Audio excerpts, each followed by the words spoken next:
सम्यक दर्शन के संदर्भ में 8 अंगों की चर्चा आप सभी सुन रहे हैं। अंगों के बिना अंगी का अस्तित्व नहीं रहता है। जैसे शरीर के 8 अंग हैं और ये अंग ना हो तो शरीर का कोई अस्तित्व नहीं है, ऐसे ही सम्यक दर्शन के परिणामों में सम्यक दर्शन संबंधी 8 भाव और 8 तरह का व्यवहार अगर ना हो तो सम्यक दर्शन टिकता नहीं है, उसका अस्तित्व बनता नहीं है। अब सम्यक दर्शन को निर्दोष बनाने में अनिवार्य शर्तों के रूप में 3 मूर्ताओं की चर्चा भी आती है। किसकी चर्चा आती है? मूर्ताओं की चर्चा आती है। और मूर्ताएं 3 प्रकार की मानी गई हैं। मूर्ता का अर्थ क्या है? धार्मिक अंधविश्वास नहीं होना। क्या? धर्म के क्षेत्र में अंधविश्वास नहीं रखना। अज्ञानी प्राणी तो अंधविश्वास रखेगा ही रखेगा, उसका तो संसार उसी से चलेगा, क्योंकि वो अज्ञानता में जी रहा है, उसको विवेक ही नहीं है, वो स्वार्थी है, लोभी है, मोही है, डरता है। तो ऐसा अज्ञानी संसारी प्राणी कुछ करे तो वो जाने, उसका काम जाने। लेकिन अगर कोई धर्म करना चाहता है और धर्म के क्षेत्र में सम्यक दर्शन जैसे परिणामों को पाना चाहता है तो उसको अंधविश्वास से बचना पड़ेगा, विवेक पूर्वक कार्य करना पड़ेगा। जिन कार्यों का फल इस लोक में भी दुखदाई है, परलोक में भी दुखदाई है, उन कार्यों से बचना पड़ेगा। जिन कार्यों का फल इस लोक में भी सुखदाई है, परलोक में भी सुखदाई है, उन कार्यों को करना पड़ेगा।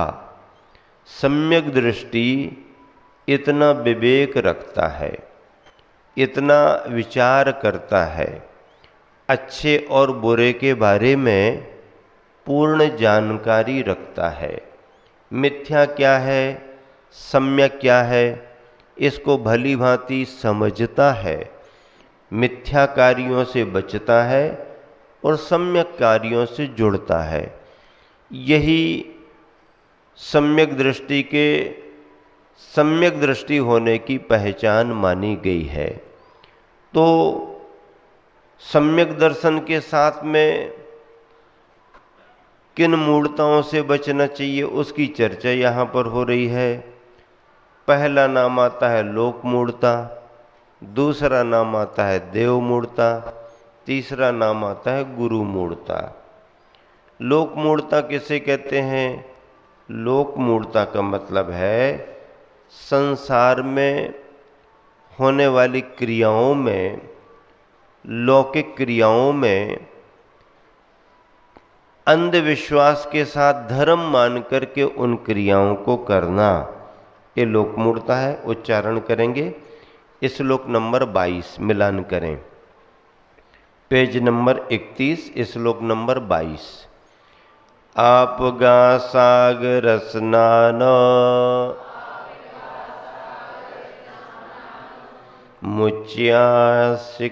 मुच्यासिकताश्मनाम गिरिपातोऽग्निपातश्च लोकमूढ़ं निगद्यते। एक साथ मिलकर आप गा सागर स्नान मुच्यासिकताश्मनाम गिरिपातोऽग्निपातश्च लोकमूढ़ं निगद्यते। आपगा, आपगा का अर्थ होता है नदी, सागर, समुद्र में, नदी और समुद्रों में स्नानम, स्नान करना। क्या बात सामने आई तुम्हारे? नदी और समुद्रों में स्नान करना। स्नान करने में क्या दोष है? स्नान करने में क्या बुराई है? स्नान तो अच्छा माना जाता है। हाँ, स्नान अच्छा माना जाता है।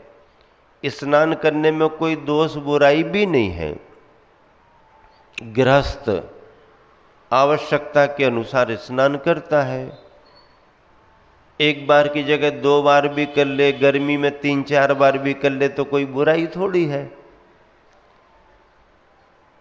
लेकिन आचार्य महाराज क्या कहना चाह रहे हैं?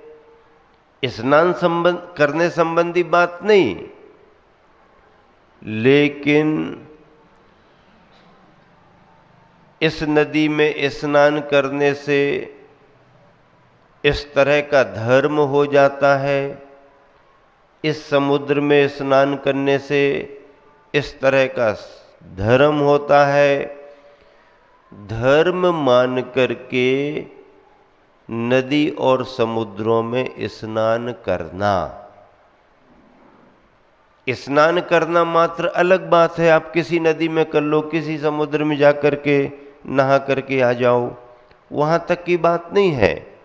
वो गृहस्थ की भूमिका में गृहस्थ करेगा। लेकिन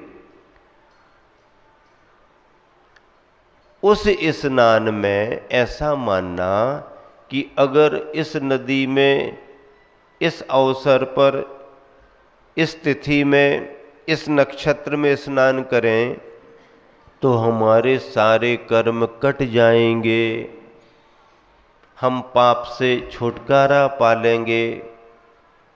इस समुद्र में जाकर के स्नान करेंगे तो हमारे को फिर स्नान करने के फलस्वरूप स्वर्ग मिलेगा ही मिलेगा, भले हम कुछ भी करते रहें, क्योंकि स्नान तो कर लिया है। तो आचार्य महाराज कहते हैं, ज्ञानी जन विद्वान कहते हैं, जो इस चीज को समझते हैं कि अगर स्नान मात्र से कर्मों से छुटकारा मिल रहा हो तो जल के अंदर रहने वाले जलीय जंतुओं को सबसे पहले मोक्ष मिलना चाहिए। मिलना चाहिए कि नहीं? वो तो अंदर ही है। फिर ऐसा होता है क्या? नहीं होता। प्रत्यक्ष में भी ऐसा देखने में नहीं आता। तो नहीं आता तो फिर विचार करना पड़ेगा। क्या विचार करना पड़ेगा? कि देखो, ये मान्यता बना लेना बात अलग है, लेकिन धर्म का सच्चा स्वरूप कुछ अलग है। फिर धर्म के सच्चे स्वरूप से तुम्हें परिचित होना पड़ेगा। फिर सच्चे स्वरूप की क्रियाओं को तुम्हें करना पड़ेगा। आपगा सागर स्नान एक बात, सिकता असमनाम उच्चिया। सिकता बालू रेत, असमनाम पत्थरों का, उच्चिया ढेर लगाना। बालू का ढेर लगा लिया, अर्थात रेत का टीला बना लिया, पत्थरों का ढेर लगा करके टीला बना लिया। इसको भी धर्म मानना। रास्ते की साफ सफाई के लिए पत्थरों को एक तरफ कर दो,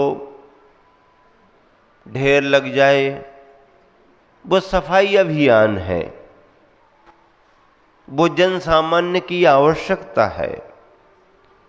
लेकिन ऐसा कार्य करना धर्म है और ऐसा कार्य करने से हमें संसार से छुटकारा मिल जाएगा, ये मान्यता मूढ़ताओं में आती है। गिरिपातः, पर्वत से गिर कर के मरना। क्या? पर्वत से गिर कर के मरना। अब ऐसे मरना भी जब अच्छा नहीं माना जाता है, किसी को यूं ही मरने का अधिकार भी नहीं दिया गया है, ऐच्छिक मरण की परमिशन भी नहीं है, कुछ कारण हो तो बात अलग है। कारणों पर भी अगर कोई सुसाइड कर रहा है तो अब वो तो करके ही चला गया, उसके कारण तलाशे जाते हैं, उसके लिए प्रेरक कौन रहा, परेशान करने वाला कौन रहा, उसको भी पकड़ा जाता है। मरने वाले को भी अच्छा नहीं माना जाता है। तो सामान्य तौर पर भी जब अच्छा नहीं माना जाता, तो फिर धर्म के नाम पर अगर कोई किसी स्थान विशेष से, पहाड़ पर्वत विशेष से गिर कर के मरे और ये मान्यता रखे कि इस पहाड़ से गिर कर के मरने से हमारे को स्वर्ग, बैकुंठ या मोक्ष मिल जाएगा, ये मान्यता सही है कि गलत है? बताओ। धर्म के नाम पर बाद में बात करेंगे, पढ़े हो लिखे होने के नाते पर पहले पूछ रहे हैं कि आज का पढ़ा लिखा व्यक्ति जो धर्म को माने या ना माने, अगर उस पढ़े लिखे व्यक्ति के साथ जैन जैनेतर कोई भी हो, किसी भी समुदाय का हो, उसके सामने कोई कहे कि इस जगह से गिर कर के मर जाओ तो मोक्ष मिल जाता है, तो वो पढ़ा लिखा व्यक्ति उसे स्वीकार करेगा या मना करेगा? मना करेगा। क्यों? क्योंकि ऐसा होता नहीं है। आपने मान्यता बना ली, ये बात अलग है, ये आपकी मिथ्या मान्यता है और उसमें फिर आपने धर्म और जोड़ लिया, तो आपको धर्म का स्वरूप ही मालूम नहीं है। अग्निपातः, अग्नि में जल कर के मरना। धर्म के नाम पर अग्नि में जल कर के मरना। सती प्रथा का अंत कराया गया। क्यों? क्योंकि उसके दुष्परिणाम भी देखने में आ रहे थे। राजा का मरण हो गया है, रानियां जौहर करती थीं, राजा के साथ चिता पर जाकर के वो भी मरती थीं, जलती थीं। ऐसा एक समय था और लोग उस समय उसको अच्छा भी मानते रहे होंगे। ऐसा करने में नारियों के सामने कोई कारण भी रहे होंगे, अपना बचाव भी उनके लिए समझ में आ रहा होगा, सील की रक्षा भी उनका उद्देश्य होगा। उस समय की परिस्थितियां क्या थी कौन जाने, लेकिन जो भी उन्होंने किया इच्छा से किया, अब किया होगा, लेकिन आत्मधर्म तो नहीं है। आपने अपनी रक्षा के लिए किया हो या अपने मोह के परिणाम से उन्हीं के साथ जाने का मन बनाया हो, वो उनकी इच्छा पर है, लेकिन इसे लोगों ने स्वीकृति तो नहीं दी, लोगों ने सहमति तो नहीं दी। इसे एक रूढ़ी मानने लगे, कुरीति मानने लगे और फिर जागरूक नागरिकों ने भी इसका विरोध किया और जागरूक नारियों ने भी इसे उचित नहीं माना।